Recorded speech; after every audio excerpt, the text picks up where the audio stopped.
On a road, a black car was running with a river flowing beside it. Inside the car, the driver expressed his amazement at having someone from TV in his cab, recognizing the passenger as the judge from cooking shows, and asked if he was heading back to his hometown. The man in the back explained that he was only going to meet an old junior that day. Before long, he arrived at Kang's restaurant only to find it closed that morning. Muttering to himself, he noted how unfortunate it was that it happened to be Kang's day off and wondered aloud if he should try calling him. But Kang had left his phone at home and the device kept ringing endlessly, which made the man think it was just like him. Typical macho behavior, not carrying a phone. A villager passing by noticed him and asked if he was a customer. The man clarified that he was not, but was a friend of Kang Hyun.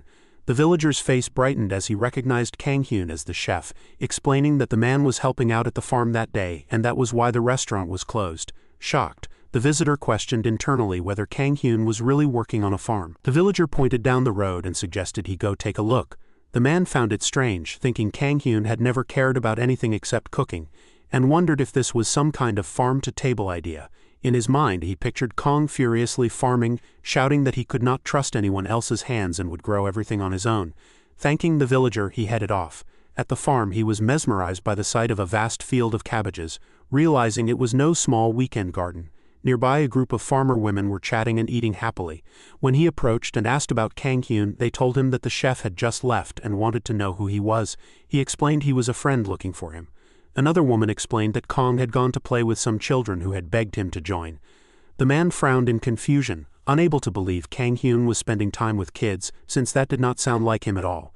One of the ladies remarked that he was actually great with children, which made the man suspect he might have been mistaken about his friend's character. He even wondered if perhaps it was someone with the same name. One of the women cheerfully offered him an Americano, and shared that she once called it Italian water, and received a long lecture from Kang about it. At that moment, the man realized there was no mistake. It was definitely Kang Hyun. The women went on to say that if they had known a guest was coming, they would not have accepted Kang's help, but thanks to him, they had accomplished so much that day. They praised him as a hardworking and good-natured young man, recalling how he had even helped Minho's family before. They suggested the man try looking for him at Brothers' supermarket, offering to draw him a map. At the supermarket, he met a boy named Sang-woo who explained that Uncle Kang Hyun had just bought them ice cream and left, promising to play with them next time. The man grew increasingly bewildered at how busy Kang Hyun seemed to be, then became distracted by the children's strange outfits. When he asked about it, Sang-woo admitted he was pretending to be the baby in their game and asked who the man was. Mi-young, playing the role of mother, scolded Sang-woo for breaking character, reminding him that babies could only say goo goo ga ga. Mi-ju, acting as the sister-in-law, joined in the game, apologizing before imitating baby talk herself. Mi-young then pointed out that Chul-min was being the perfect dead husband, staying silent, though Sang-woo muttered that his friend was only refusing to speak, not acting in character. The man crouched down and introduced himself as Kang Hyun's friend, asking if they knew where Kang had gone. Sang-woo told him that Kang had gone to the village hall to install a television for the elders. The man blinked in surprise, wondering why Kang would take on such a task. Mi-young explained that the old men might hurt their backs, so Kang had taken responsibility, and Mi-ju added that the village chief had already injured himself attempting the same. The man could hardly believe that Kang had volunteered for such work. Sang-woo then asked if the visitor had also come to take Kang back to Seoul, implying that someone else had the same intention. The man repeated the word too, puzzled, and Sang-woo smiled, saying he hoped Kang Hyun would stay in the village permanently. At the village hall, the chief greeted the visitor and asked who he was. The man explained that he was a friend of Kang Hyun and was looking for him. The chief informed him that Kang had just returned to his restaurant after finishing the television installation. The man sighed, realizing he had expected as much by that point. The chief clapped him on the shoulder, welcoming him as part of the village since he was Kang's friend, and invited him inside for a drink. The man politely declined, but the chief expressed regret, saying they had just begun enjoying the television Kang had set up. The villagers crowded around, excitedly commenting on the size and clarity of the screen, exclaiming that they could even see every pore on people's faces. They said that now they could watch Kang's cooking shows in even better quality. The man thought to himself that Kang might come to regret installing such a thing. When he asked if they all watched together, the chief replied proudly that they did, explaining that everyone loved seeing Kang on TV. He admitted it was strange having a celebrity nearby, but said it felt as though one of their own children had made it big, since after living in the same town for so long everyone felt like family. The man murmured in understanding, but just then the program announced the score given by Judge Wong Degel. The chief looked from the TV to the man beside him, realizing the resemblance was undeniable. Wong Degel smiled faintly, thinking that perhaps Kang Hyun had changed far more than he had expected. At last, he returned to Kang's restaurant. Kang stepped out in surprise when he saw Mr. Wong Daegal and asked what had brought him all the way there. Wong remarked that it was not easy catching a glimpse of him these days, but now he understood why Kang's cooking style had changed during the last episode. It was clear to him that Kang was doing well. Kang glanced at his empty restaurant, wondering uneasily if Wong was mocking him. Wong explained that he had come because there was something he wanted to ask. Kang repeated the words in puzzlement. Just then, familiar voices called out that they were starving and had come. His friends, pianist Lee Jung-won and painter Jung Ji-hoon, entered the restaurant, surprised to find a guest already there. All three men stared at each other, realizing at the same time that they had seen one another on TV. Kang pointed out that all of them had appeared on television, and Wong gasped in recognition, exclaiming that it was indeed the famous painter Jung Ji-hoon and pianist Lee Jung-won. Ji-hoon, excited, said that he loved Wong's Korean restaurant, and Jung-won added that it must be fate. They asked if they could join, and although Kang was about to answer, Wong eagerly accepted before him. Kang panicked, realizing he had not yet even heard the question Wong had come to ask. Ji-hoon announced that they would take their usual, and Wong told Kang there was no rush, promising to ask the question after the meal. Kang muttered that if it was not urgent then it could wait. Wong then asked if he could also order something, and Kang assured him that they had full meal options, telling him to order freely. Wong chose carbonara. Kang, startled, echoed the choice, remembering that Wong had once hated it for being too greasy. He reminded him of that, suggesting that perhaps his tastes had changed. Wong admitted that he still disliked carbonara, as it was not to his taste, but nevertheless he wanted to order it. Kang could only wonder silently why he would order something he disliked. Back in the kitchen, Kang reflected that Italian-style carbonara had a very strong cheese flavor, one that Koreans either loved or hated. As he shredded cheese, he remembered a past competition. When Wong had declared Kang's dish the best of the round, Kang had doubted the verdict, pointing out that Wong had not seemed pleased while eating it. Wong had replied that judges did not love everything they ate, and admitted that he was simply not fond of traditional Italian recipes, particularly the pungent smell of cheese. Kang had argued passionately that the charm of carbonara lay in the harmony of pecorino romano, guanciale, and black pepper, and that it made no sense to ignore that. A fellow contestant had tried to hush him, begging him to just accept the praise. Looking back on it, Kang admitted to himself that he had been hopeless then. Setting the cheese aside, he decided instead to prepare a version with milk, cream, and garlic, wondering if he should cater more to Wong's taste this time. When the food was ready, Kang carried it out and set the table. He quietly observed that it looked like an amazing table with so many masters gathered in one place. Jung-won laughed it off, saying that they were only well-known old men before ordering arrabbiata. Kang was startled at the casual remark. Ji-hoon then ordered pomodoro. Wong, eyeing his dish, asked about the cream, and Kang explained that he had added garlic to the American-style recipe. Wong tasted it, paused, and admitted that it suited his taste very well. Kang let out a relieved laugh, saying that was a relief. Wong nodded but pointed out that the dish was a modified recipe. Cream and garlic, he said, were not part of the original. He asked why Kang had changed his approach, since he had once been determined to stick to authentic Italian recipes. Ji-hoon and Jung-won glanced curiously at Wong as Kang admitted that he had indeed once been that way. But after moving to the village, his perspective had shifted. Principles were important, he explained, but what mattered most was that the person eating the food found it delicious. Wong looked at him, then down at his plate. He murmured that this was Kang's answer, admitting that the garlic improved the flavor. He even apologized if he had seemed harsh, confessing that the matter had been weighing on his mind. Ji-hoon muttered in relief that he had thought they were about to fight. After finishing his meal, Wong spoke again. He explained that his restaurant served traditional hanjeongshik, and that he had always taken pride in promoting Korean cuisine. But the many side dishes often led to waste, and some no longer matched modern tastes. He recalled his partner telling him that adapting to one-plate meals and even adding a few fusion dishes might be the way forward. At the time, Wong had dismissed the idea as nonsense, believing tradition was beautiful as it was and worth preserving at all costs. Now, after hearing Kang, he admitted that he had been the one stubbornly resisting change. It left him with a bittersweet feeling. Kang, uneasy, asked if he had said something wrong, but Wong assured him that he had heard what he needed and announced that it was time for him to go. Startled, Kang asked if he was leaving already. Wong replied that there was no point lingering after finishing the meal, thanked him for the food and said it had been delicious. Jung-won protested, urging him not to leave so soon, and invited him to stop by his place, saying there was something he wanted to show him and that Kang should come along as well. The three of them moved to Jung-won's house, which was neat and perfectly arranged. "I heard you moved," Kang said. "Looks like a great place." He washed Rice Cake's paw carefully so the house wouldn't get dirty. Mr. Wong looked around. "Very nice. So what did you want to show me?" Jung-won approached the piano and began to play.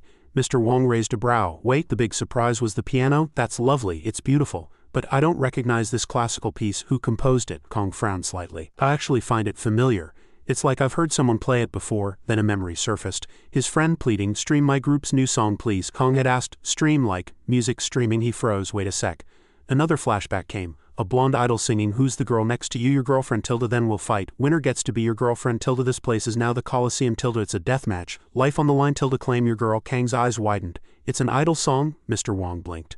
Idol? There's this idol group called Unis, Kong began. But Jungwon suddenly shifted into another tune. The song changed, Kong muttered. Giwon laughed. This one is, 3 bears, the melody turned playful. 3 bears all live in one house. Daddy bear, mommy bear, baby bear. Daddy bear is chubby, mommy bear is slim, and baby bear is cute. Shoulder shimmy, nicely done. The 3 listeners exchanged glances, thinking that was rather classy. When Jungwon finished playing, he asked, so, what do you think? Mr. Wong hesitated. It was fresh and nice, Jungwon chuckled. Ever since I retired, I've been trying different things.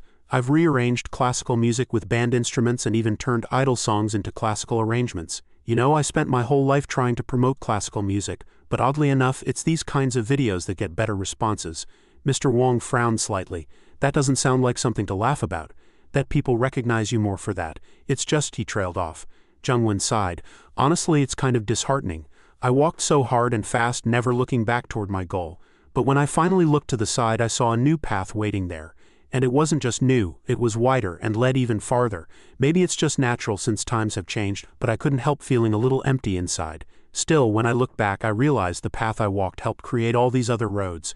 And because those new roads now exist, I was able to start something new again in my own way. So I hope you don't take it too hard. He looked at Mr. Wong. What you built, Mr. Wong Degel, isn't going to collapse. I hope you can enjoy the fact that you now get to build something even newer. Mr. Wong gave a small smile. So that's why you called me here. I got schooled, thank you. That actually felt better than I expected, Giwon smirked.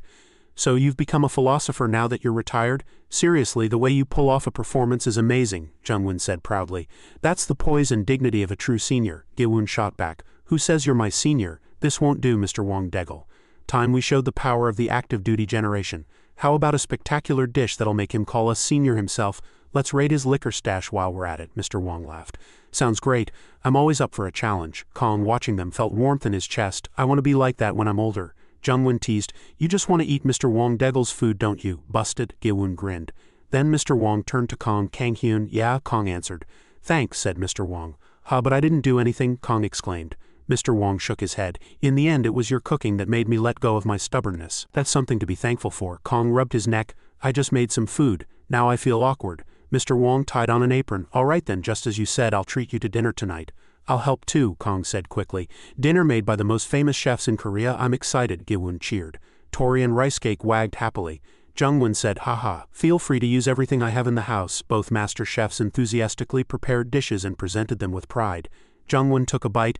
These dishes, the seasoning is unreal. Even these simple recipes are turning into works of art, Giwon exclaimed. Hey, slow down, he added. You're gonna eat our chef's share too, but Mr. Wong assured him, don't worry. We haven't even brought out half the dishes yet. With a menacing grin, Kong said, please eat to your heart's content. Giwon wiped his forehead.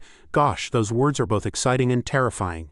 Is this a full-course dinner? Jungwon asked. Fine then, tonight I'm opening my stomach to the max, Giwon declared. Jungwon laughed. When else am I going to stuff myself with food like this? You two, come sit down. Let's all enjoy this together. The next morning, Kong woke groggily. Did I eat too much yesterday? I was planning to eat breakfast and then head camping. Still full. Maybe I'll just go like this. The plant pot. He filled a bucket with water and looked at the sprouting plant. The seed Aura gave me already sprouted, right? Must be because it's a plant from another world. It's growing so fast. Then he looked at Rice Cake and Tori, who were eagerly staring at the tree. What are you two doing over there? He asked. When his eyes followed theirs, he froze. What the? It was just a sprout yesterday. With a suspicious look, Kong muttered, Is this even possible? But Tori only reassured him with a cheerful chew. Kong frowned. Well, no, it doesn't make sense. But it's from another world, so don't think with common sense. He remembered Amelia's words, if you raise it well, it'll help Tori Tilda raise it. Well, he thought. You call this well raised? I didn't do anything, and it grew like this. That's weird, right? Meanwhile, Tori's eyes lit up at the sight of the fruit. Kong sighed. Yeah, when you're unsure, it's best not to mess with it. Let's just bring it like this and ask Amelia. But before he could finish, he saw Tori pluck the fruit and pop it straight into his mouth. Kong panicked. It happened so quickly he couldn't even react. Rice Cake was stunned too. Tori? Kong shouted in alarm. Back in another world, Amelia observed Tori and remarked in surprise that Tori had eaten a fruit from the spirit tree. Kong, holding Tori in panic, muttered in shock about Tori rushing in such a hurry to the tree. Amelia questioned whether Kong had been so surprised that he brought Tori away quickly without bringing the spirit tree itself, and Kong admitted that he had. Amelia reassured him that it was fine, but wondered aloud that nothing seemed to have changed, even as Tori responded with his usual chew. Kong agreed, saying that Tori also seemed to claim it was fine, but he was startled at hearing the chew. Amelia pinched Tori's cheek and found it strange that nothing had changed. When Kong asked her what she meant, she explained that the fruit of the spirit tree had the power to make spirits grow. Kong asked what she meant by grow, and Amelia clarified that spirits who ate the fruit became stronger and acquired a more developed appearance. She confessed that she had expected Tori to change in appearance after eating the fruit, but reasoned that even if it looked the same, its strength should have increased. She then suggested to Kong that they should test it, reminding him that evolved spirits gain new abilities and predicting that Tori's earth and fire powers might have grown stronger. Tori overheard them, and imagined Kong praising him for creating a huge golem of sand. Fired up by that thought, Tori prepared himself for a showdown, summoning his spirit power. As he had imagined, he gathered a lot of sand and attempted to build a golem. Amelia and Kong were both excited to see this, and Amelia encouraged Kong to look. Kong, thrilled, stammered that it was indeed the strengthened Tori. However, what Tori actually created was an awful-looking sand golem no larger than himself. Everyone's excitement immediately faded, though Kong still clapped and called it amazing. Amelia stopped him, saying that such forced praise would hurt more. Heartbroken, Tori sat silently with empty eyes, while Amelia tried to figure out what had gone wrong, wondering if the fruit had caused regression or if precise control was impossible. Kong noticed Tori's disappointment and asked if he was upset because the golem hadn't turned out as he hoped. Tori admitted that it was the case. Kong gently patted his head and said he was relieved that at least Tori had not gotten sick from eating the fruit. He added that even if it could have been an opportunity to become stronger, he valued Tori's health more, and that Tori was already amazing as he always helped him cook. Hearing this, Amelia's eyes lit up and she suggested that they should bond through cooking, claiming that it was the best way. Both Kong and Tori looked at her in confusion, and Kong hesitantly asked if that made sense. As he began chopping vegetables, Amelia insisted that it did, reasoning that since Tori usually used his abilities to help Kong cook, bonding in that way would reveal any new changes. Kong agreed that if that was the case, they could try. Meanwhile, Ricecake made a fuss, demanding to be included, and Kong told him that he could be in charge of tasting, explaining that he already had a lunch recipe in mind. Ricecake began drooling at the thought of tasting Kang's cooking. Kong mentioned that he had come in a hurry and only brought a pot, and he wondered aloud if he could manage without a Dutch oven. Amelia asked what that was, and Kong explained that it was camping gear designed to cook food evenly like an oven. He told her that the dish he was preparing was roast chicken, normally an oven dish, but assured her that with proper control of heat and moisture, it could also be cooked in a regular pot. Hearing him, Tori looked at his hand and seemed to think of something. Kong described the process, preparing a variety of vegetables, cutting them into large pieces, seasoning the chicken exterior with salt, pepper, paprika, and more, then stuffing lemon and garlic inside. He joked that Koreans should eat plenty of garlic. He placed the chicken into the pot, laid vegetables at the bottom so that the heat wouldn't directly touch the chicken, added plenty of water, then closed the lid, remarking that it was done and instructing himself to cook it on the lowest heat possible, flipping the chicken once midway. Just then, however, Tori suddenly grabbed the pot and Kong noticed. He called out in alarm, but Tori had already begun using his spirit power to heat the pot evenly. Amelia asked Kong if he was all right, while Kong sniffed the air and wondered about the smell. He put on gloves, opened the lid, and was shocked to find the chicken already cooked. Amelia was delighted, and Ricecake drooled even more. Kong observed and realized it was not merely cooked, it had a crispy surface as though baked in an oven with perfect coloring. Tori struck a proud strongman pose. Kong checked further and found the inside tender and perfectly done, exclaiming that it looked like it had come from a microwave oven. Amelia then declared that she finally understood. Tori had indeed grown, but the growth had matched Kong, which was why they had not noticed it earlier. Kong was surprised at this explanation, but when he looked at Tori, who spread out his hand proudly, Amelia assured him that Tori simply wanted to help him. Afterward, Amelia tasted the roast chicken and praised it for being light yet rich in flavor, calling it truly delicious. Ricecake barked in delight, and Amelia continued praising the crispy yet chewy skin, saying it was irresistible. Kong agreed, saying that such a result would have been difficult with only a frying pan. Tori proudly chimed in with his usual chew, while Kong told him that being able to cook like an oven was truly an amazing ability. The two of them smiled warmly at each other. Amelia, watching them, reflected that although she had seen spirits grow according to their contractors before, She had never heard of one gaining such a unique ability. Ricecake wagged his tail furiously in agreement. Emilia finally concluded that as long as they were happy, it was fine. Kong then expressed his desire to cook many more oven dishes in the future, and Emilia happily asked if she could join them for a meal next time. Tori's newly discovered heated hand ability, she thought, was like having a microwave oven function installed. Back on Earth, Ricecake and Tori were wiping fog from the window and were amazed. Winter was slowly coming and the dropping temperatures brought along even lower grades. But Kong was not happy with the grades of the children. He was holding the test papers of Miju, Myung, and Sangwoo, and wondered if 30 points was the maximum. He thought that elementary students should indeed be having fun instead of studying, but whatever they learned at an early age would stay with them for life. He asked himself whether those scores were acceptable. Sangwoo, feeling ashamed, explained that he had forgotten to study because he was practicing a new soccer skill with Chalman, and worried aloud about what he should do now, fearing he would not be able to go to the States with such scores in English. Myung admitted that she was too embarrassed to show her mother. Kong, however, told them that there was no need to be so depressed. Miju looked away and remarked that it was true one could survive without being an ace in Korean, but Kong reminded her that out of all the marks, Korean was the most important. He then asked whether they wanted him to help them study, to which all of them eagerly agreed. Sangwoo cheered that since Kong had studied in the States he must be smart. Myung pleaded as well, pointing out that he had even lived in Seoul, and Miju added that he had appeared on TV. The three of them made innocent faces and begged him. Overwhelmed by their sparkling eyes, Kong finally gave in, and the children shouted happily. Meanwhile, Ricecake and Tori were taking a peaceful nap. Kong thought that teaching elementary students could not be that hard. But 30 minutes later, while Ricecake and Tori were playing with a football, Kong, now acting as their tutor, tried to explain the math problem. He instructed them that since it said 250 by 250, they could ignore the zeros and just multiply the first two numbers, and asked Myung what the answer would be. When she failed to respond, he noticed she had fallen asleep and was drooling over the exam paper. He reminded himself that her attention span was naturally still quite short, and that he should be understanding. At that moment, Miju excitedly called him to look at what she had drawn, declaring that it was a centaur named Senta number 15. Kong asked in frustration if that was her exam paper, reminding her that she could not do origami with it. Sangwoo then noticed Ricecake playing with the football and, unable to resist, joined him, praising Ricecake's dribbling skills. Miju took the chance to sneak Sangwoo's paper away as well, but in the process the paper ripped. Kong could only think about how incredible elementary school teachers truly were. Just then, a black car pulled up in front of the restaurant. Tori and Ricecake curiously tried to see who it was. Kong welcomed the guest politely. The visitor, a woman, told him it had been a long time and asked whether he had forgotten her. Kong was shocked, and so were Sangwoo and Miju, who both exclaimed in surprise, waking Myung in the process. The woman removed her mask, revealing herself to be Senna. She greeted Kong warmly and asked how he had been. Kong, still in shock, asked her what she was doing there and whether Yoonsup had told her the location of his restaurant. Senna only smiled and reminded him that she had bombarded him with questions at Lee Jungwon's concert, at which time she had insisted that since she liked his food he should tell her the location of his restaurant so she could add it to her favorites. She pointed out that even Lee Jungwon was a regular there. Kong told her that he could see right through her, and soon remembered that moment. He asked if she had come all the way just to meet Sir Lee Jungwon, noting that she really was a big fan.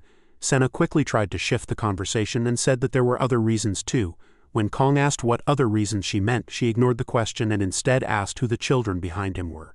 The children also looked curiously at Senna. Kong explained that they were kids from the village and that he had been helping them with their studies, though it was definitely not an easy task. Senna then offered to help out and decided to teach them through a Korean legend. She began telling them the story of how the Dragon King's illness could only be cured with the liver of a rabbit, and how someone had to go to the surface to catch one, though everyone was struggling to breathe on land. She declared that it was something she had to do, imagining herself as the turtle who bravely requested to be sent to the surface, insisting that no one else but him could succeed and that he would put his life on the line for the king's cure. Everyone was amazed by her performance and deeply touched. They became so engrossed in the story that Sangwoo, in tears, exclaimed that the turtle was a real man. Myung admitted that she had never realized it before. Senna then fixed her cap and instructed them to look at the underlined lines of the tail of the rabbit's liver and pick at least 2 reasons for the turtle's journey. She guided them by pointing out the second reason, which was the hope to cure the Dragon King's illness, and the third reason, which was for the sake of his friends. Miju immediately responded that it had not been because of the turtle's wish for power, and Senna praised them warmly, calling their answers correct and encouraging. Kong, watching her, thought to himself how impressive she was, keeping their attention while also helping them understand the question. He told her she was really good at teaching. Senna explained that when she had first started as an actor there was not much work, so she had taken part-time jobs here and there, believing it would be useful later. Kong expressed his admiration, saying it was impressive that she had managed to sing and work part-time jobs at the same time, and asked if she had not been physically exhausted. Senna, surprised, smiled and said that Kong must have really not heard anything from Yoonsup. Mi-young asked if she was a singer, and Sang-woo added that he had thought Senna was an actor. She stretched and explained that it was typical for Yoonsup not to say anything unless asked, and she told them that they were really interesting. Kong then asked what she meant, and Senna told him that for teaching the children in his stead, he could cook her a meal as thanks. Kong replied that of course he would cook for her, and then he looked at the kids and told them that they should eat too. In the kitchen he seasoned a pan with butter and started making some pasta. While doing so, he thought that Ms. Sina's expression did not look very good and wondered if something was wrong. Tori called him, announcing that preparation was complete, and Kong smiled, apologized, and then added every ingredient needed for the dish in a pot: jalapeno, bell pepper, onion, and others, before telling Tori that it was his turn. Tori grabbed the pot and used his spirit power to cook. After some time, while the kids were studying eagerly, Kong came back and, grabbing their attention, suggested that they take a short break because it was time to recharge. He served pasta and pizza to them, and they exclaimed that it smelled so good and called it pizza bread. Mi-young took a piece of pizza, bit into it, and said that the cheese was stretching. Mi-ju protested that it was not pizza bread but was instead 10 times more delicious. Sang-woo also ate and declared that the pizza was threatening the place of the hamburger. Tori gave a hero pose, proud that he had also helped make the dish. Kong, smiling, encouraged them to eat a lot since there was more, though none of them realized that Rice Cake was eyeing the plate of pizza and that soon there would be no more. Senna took a bite of pasta and wondered aloud how such rich flavors could come from so few ingredients, saying that, as expected, Mr. Kang-hyun's pasta was different. She recalled how she used to go often with Yoonsup and eat together, and Kong remembered that Yoonsup had eaten a lot. Senna added that after singing, she had thought that eating the food Kong prepared would make her day complete, and that just imagining a delicious meal after doing what she loved made her happy. After completing the dish, she revealed that she had become an actor because of her throat. Kong asked what she meant, and she explained that it had been vocal cord nodules. She had thought it was just a cold, not realizing that it would take her voice away completely. She told him that she had tried everything to improve her throat and had even gone through rehab, but it had not guaranteed a complete cure. She then said that it was all in the past now, that her throat had gotten much better than back then, and that she had coincidentally discovered her talent for acting. Mi-young asked what a vocal cord nodule was, and Mi-ju admitted that she did not know. Senna continued, saying that she no longer had any regrets about singing. She explained that she had received an offer to appear in a drama, a role where the actress herself had to sing as well. The terms had been good, so the CEO had wanted her to take it, but her manager and staff had not wanted her to do it because of her throat's health. She then asked who she should listen to, wondering aloud what Kong would do if it were him, whether he would follow the CEO's words or the staff's, and confessed that she did not know how far she could push her throat. Before she could finish, Kong asked her what she herself wanted. He wanted to know if she wanted to do it. Senna muttered, almost as if she were asking herself whether she did want to do it, and Kong told her that there was no clear answer to that kind of worry, saying that it would be best if she followed her heart and decided whether she wanted to do it or not. Senna tried to say something but trailed off. Mi-young then asked her if she would sing when she would do it, and said that she wanted to see it. Mi-ju was amazed and exclaimed that it was incredible that she could sing. Sang-woo, excited, said that he should tell his grandmother, explaining that his grandmother was Sina's fan, that she watched all her shows and that she always said she wanted to support her because she worked so hard. Senna realized something from this, but Kong reassured her to have confidence in herself, reminding her that it did not matter what she chose. If it were her decision, they would support her no matter what. At dawn, the children headed back to their homes. Before leaving, Sang-woo thanked Senna for teaching them. Mi-young said that the pizza had been really delicious, and Mi-ju said that they would see her again. Kong and Senna also bid them goodbye. After they left, Senna told Kong that she would be leaving too, admitting that she had sneaked out without her agency's knowledge. Kong, worried, asked if that was okay, and Senna, smiling, replied that it was not. She added that her manager might be crying by then, and joked that if Yoonsup had been her manager she would have been scolded to death. Kong asked her to also think of her manager, and before leaving, Senna explained that the reason she had come that day was because she thought Kong was like her, that their circumstances were similar, and she apologized if she had been rude. Kong replied that it was true they were similar, though he did not pay that much attention to it. Senna, turning to leave, said that that was why she had wanted to hear his opinion, but that she had decided it was not the time to listen to others. She declared that she had decided to face it herself, thanked him, and promised to visit again next time. Kong wished her a safe trip.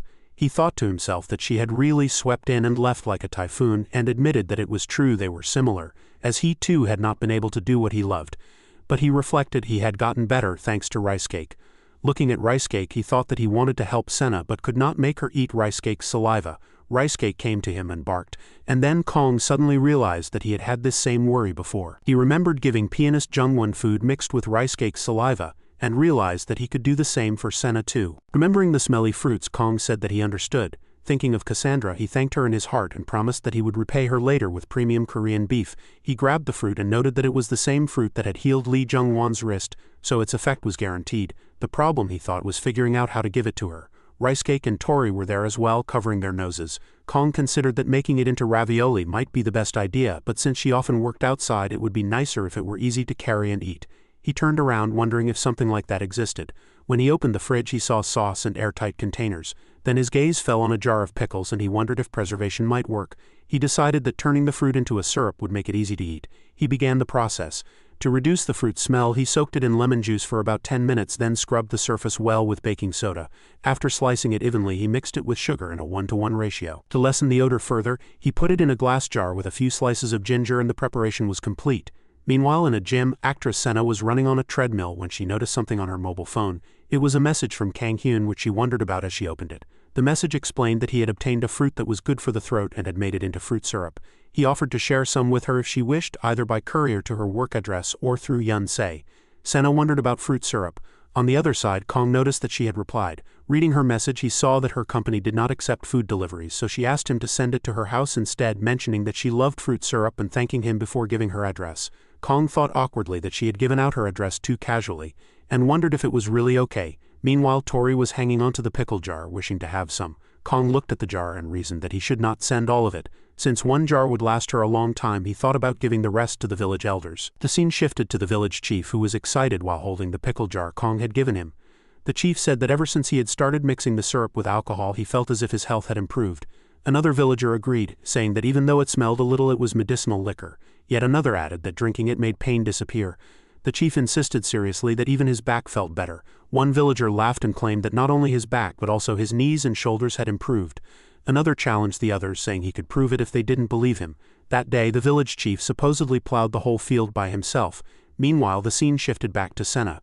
She received the jar of pickles and, picking one up, thought to herself that this must be the fruit syrup. She reflected that she had not expected to get anything out of it, but wondered if Kang Hyun had been considerate. She admitted to herself that he was very thoughtful indeed. However, she also wondered whether it smelled a bit and questioned what kind of fruit it was. She judged that the scent was not so bad as to make it inedible. She decided to taste it, poured some pickles into a glass, added sparkling water and drank the mixture.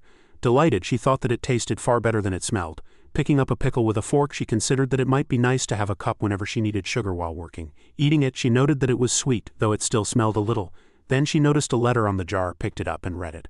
The note instructed her to keep it refrigerated, to drink 1 cup a day, and expressed that Kang Hyun was looking forward to her singing. Seeing this, she smiled and thought that perhaps it was only the placebo effect, but her throat really did feel better. Deciding to act, she called her director and asked if it was a good time to discuss something. Back in another world, Mighty Rabbit was working out with fast pull-ups, frightening a squirrel family living in the tree. Nearby, Randolph thought that it was about time Kang Hyun showed up. He normally led training after lunch, but he wondered if it would be okay to switch times since he had work at lunch. Noah and Mona were also present.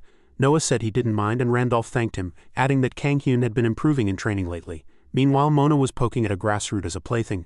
Noah remarked that Kang Hyun's growth had been noticeable ever since obtaining the wolf's heart. The grass root Mona poked actually had a humanoid form which complained in pain, startling her. Randolph emphasized that it was rewarding to teach Kang Hyun, and Noah agreed. Randolph even suggested that Kang Hyun might soon be able to spar with knights. Amelia was nearby and seemed irritated, which her spirit bird noticed. At last, Randolph asked why she was standing off to the side like that. She replied that she was wondering why Kang Hyun showed no interest in elven archery despite learning martial arts and swordsmanship. As a warrior, she argued, he should at least have curiosity about it, since others would do anything for the chance. The soul of Kong insisted internally that he was not a warrior but a chef.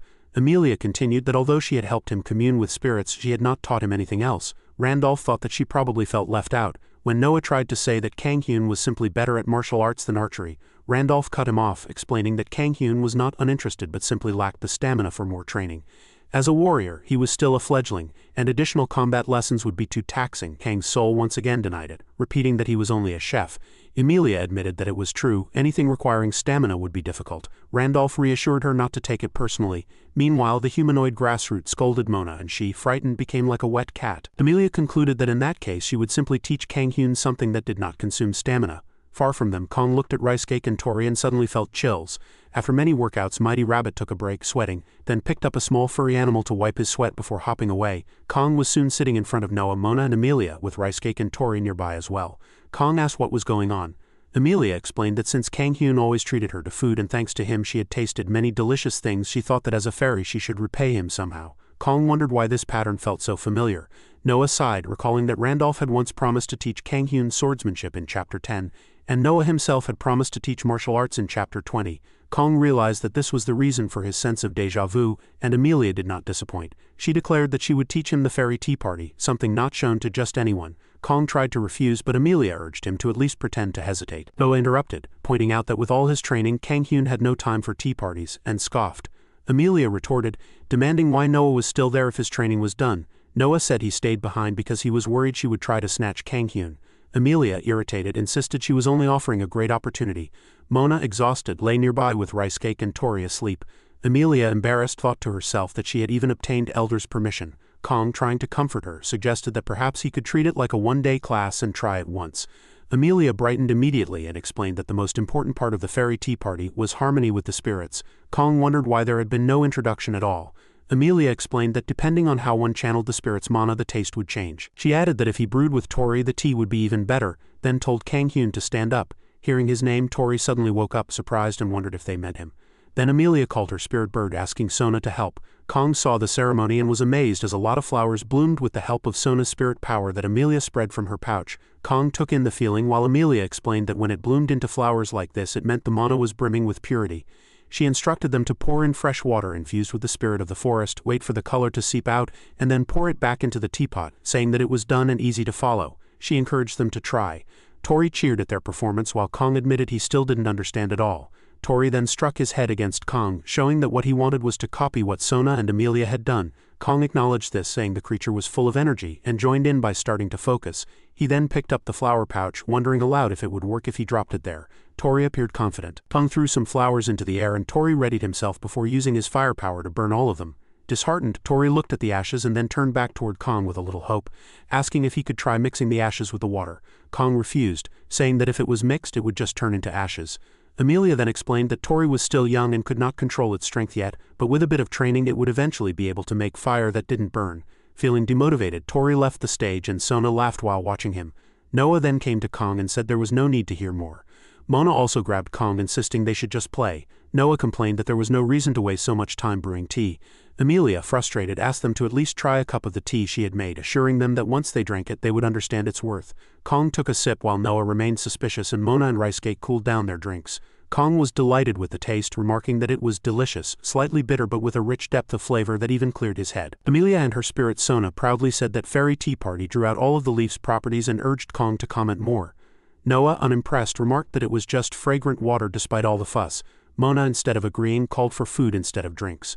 Emilia, flustered, accused them of being barbarians for not tasting the flavor of the tea. Kong then wondered if beastfolk didn't drink tea often. Seeing Rice-cake enjoying it, Noah and Mona even tried to give him their share. Kong thought that for something so tasty it was a shame they didn't appreciate it, and he asked Emilia what kind of snacks fairies usually ate with tea. She admitted they usually didn't pair it with anything. Kong suggested happily that he could try making some sweets to go with it, so that Noah and Mona might enjoy it more, asking her to help him get the ingredients. Hearing him, Noah listened carefully while Mona got excited just at the mention of food. After some time, Emilia returned, and Kong noticed, commenting on her quickness. She asked if grain flour was really all they needed, and Kong replied confidently that it would be simple. He described the process of mixing sesame oil, salt, and rice, then putting the boiled rice in a bag and kneading it thoroughly. Using Mr. Randolph's wooden sword as a special tool, he mashed the rice smooth, then rolled it in the soybean flour Emilia had provided, cut it into bite-sized pieces, and announced that ingami was done. He proudly presented the dish, thinking it wasn't quite like the rice cakes from a shop, but still a big transformation considering it was just leftover rice. Everyone immediately began drooling, especially Mona, and they rushed at the dish, surprising him. He tried to stop them, warning that they should calm down and share equally, one piece each. Despite this, Emilia and Noah already took some. Amelia realized the powder she had given him was for this and praised its nutty and sweet taste, its soft and chewy texture, and the way it melted in the mouth, marveling at how good it felt with so few ingredients. Tori and Sona also enjoyed it, while Noah thought it stuck in his throat. Meanwhile, Rice Cake defeated Mona and took her share, reasoning that since she had tried to share her drink earlier, she should share food too. Noah then gulped down the tea in one go, feeling refreshed as the bitterness balanced the sweetness of the rice cake.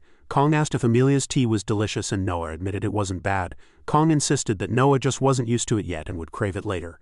Amelia pressed him to admit the tea's worth, but Noah only said it was edible because Kang's cooking balanced it out, which irritated Amelia. Watching all this, Kong thought to himself that next time he would bring proper rice cakes for everyone to share. That night in the Beastfolk tribe, Cassandra asked Kong what brought him there so late. Kong happily explained that Mona wouldn't let go of him while asleep. Noah added that his clothes were about to tear, so he had returned with him. Cassandra commented that Mona seemed to like him a lot. As Mona drooled in her sleep, Kong explained it was probably because he hadn't had much time to play with her lately. Cassandra told him that as expected there was no one more suited than him. Then in a serious tone she asked him for a favor concerning Mona. Kong, surprised, asked if something was wrong, and Cassandra confirmed it, explaining that Mona had started becoming picky with food. Shocked, Kong said that picky eating was serious, though it sometimes happened. Rice Cake and Tori even booed Mona for this behavior. Cassandra clarified that it wasn't just pickiness. Mona refused to eat if the food didn't taste good and had become a complete gourmet. Kong thought to himself about a gourmet version of Mona. The next day, someone announced breakfast rations and called everyone to bring their bowls. Beastfolk lined up and made a fuss trying to be first. Haman called Mona and urged her to eat, presenting a bowl in front of her, reminding her that last time she had eaten well. Mona only licked a little and then pushed the food away. Haman was terrified. Nearby, Cassandra and Kong watched. Cassandra pointed out that Mona wouldn't even touch Haman's cooking anymore, let alone anyone else's. Kong, eating from his own bowl, commented that the food was actually pretty good and her tastes had simply grown too picky. Cassandra asked why she wouldn't eat, and Kong speculated that maybe someone had been sneaking her tasty snacks. Cassandra agreed it was possible, though the culprit was actually Kong himself. Cassandra explained that because of this pickiness, Mona often skipped proper meals, especially when the same dish was repeated. Kong worried it might affect her health, then turned to Haman and asked her to recall what meals she had been making during the past week. Shocked and devastated, Haman turned to Kong, calling him her teacher. Inside the chief's tent, Cassandra asked if Kong wanted to broaden the cook's experience, and Kong explained that he thought it was the best way if they wanted Mona to eat well. He said that listening to Haman's menu list, the mains changed a little, but many dishes were similar because the recipes and ingredients were limited. It was not a matter of skill, but of variety. Cassandra wondered how he planned to broaden it, and Kong replied happily that he wanted to go to a human town market. Calling it the perfect place to discover different foods, he added that the spices they received through trade were only the basics, and if they studied the market and added more to their next trade list, it would not only solve Mona's picky eating but also help develop the village's food culture in the long run. Cassandra admitted that they would indeed gain a lot, but as chieftain it was not easy for her to allow. Kong, startled, asked why, and she explained that even though their relations with humans were better than before, they were not yet at the stage of freely visiting each other's villages. If something unexpected happened, even the current relationship could break, so she wondered aloud if it was worth sending someone despite that risk. Kong thought that she had a point but insisted that he would personally ask Lord Roventus for cooperation. He admitted it might be presumptuous but believed it was a chance for both sides to grow closer and reminded her that this was why she had appointed him as inspector and mediator in the first place. Cassandra was surprised for a moment, then laughed, admitting that his reasoning was well said and the idea itself was not bad, though she still wondered what to do. At that point Haman interrupted, apologizing for doing so, and said that she wanted to go. She explained nervously that she wished to study in a human town enough to satisfy Mona's taste buds and that she wanted to cook delicious food. This shocked Cassandra for a second time. Then Cassandra decided that sending Haman should be fine and laid out the plan. Kang-hyun would get the human lord's approval, Haman would go as representative, and then she would teach the others. She reminded Haman to hide her ears and tail, since they did not want to cause confusion in the human town. Haman agreed enthusiastically, saying she would cover them with a hat and pants. Noah then offered to be the escort, saying that he had already been there once, but Cassandra refused, pointing out that Noah's ears were too big. Noah insisted that they could be hidden with a cap and claimed they looked like hair at a glance, so it should be fine. But one of his ears poked out, causing Cassandra to exclaim that there was an enemy at the rear, meaning his tail could not be covered. Kong then asked why the chief had changed her mind, and she replied that it was because their rule was not to block a warrior's will. If Haman wished to go, then the chieftain should support her. However, she told Kong that since he was going as well, he should squeeze every drop of knowledge out of the opportunity. Haman responded with excitement, while Kong assured her that he would be careful and return safely.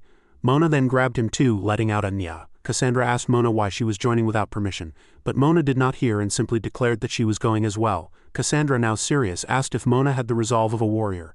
Mona, however, imagined spending happy gourmet times with Kong, such as trying new restaurants with him. In her fantasy, Rice Cake was begging for food, but Kong ignored him and paid attention only to her. Food, she thought, was her greatest motivation, so she shouted in determination that she too would go. Cassandra, delighted to hear Mona speak for the first time, accepted and declared that such overflowing desire was the true spirit of a warrior. A few days later, in human territory, the Lord remembered that Kanghyun was supposed to come see the market with the beastkin, and he looked forward to it. Randolph said he would guide them properly while acting as escort. The Lord then instructed Randolph to lend the castle kitchen if the visitors needed a cooking space. Randolph remarked that the order was more generous than expected, but the Lord admitted that if they used the kitchen, he might be lucky enough to taste Kanghyun's cooking. Randolph teased him, saying he was only thinking about scraps, and reminded him that Chef Thomas might oppose lending the kitchen since last time he had glared daggers at Kanghyun. The Lord replied that this was exactly why it was perfect, as it would be unfair if only the beastkin learned Kanghyun's amazing cooking. This way Thomas could learn too. When Randolph left the room, he thought to himself that it was purely calculated goodwill, but still quite a bit of convenience the Lord was granting. Soon the party noticed Randolph and called out to him. Randolph greeted them in return, reflecting that it was amazing to see beastkin strolling through their markets. He then welcomed them and suggested that they head out.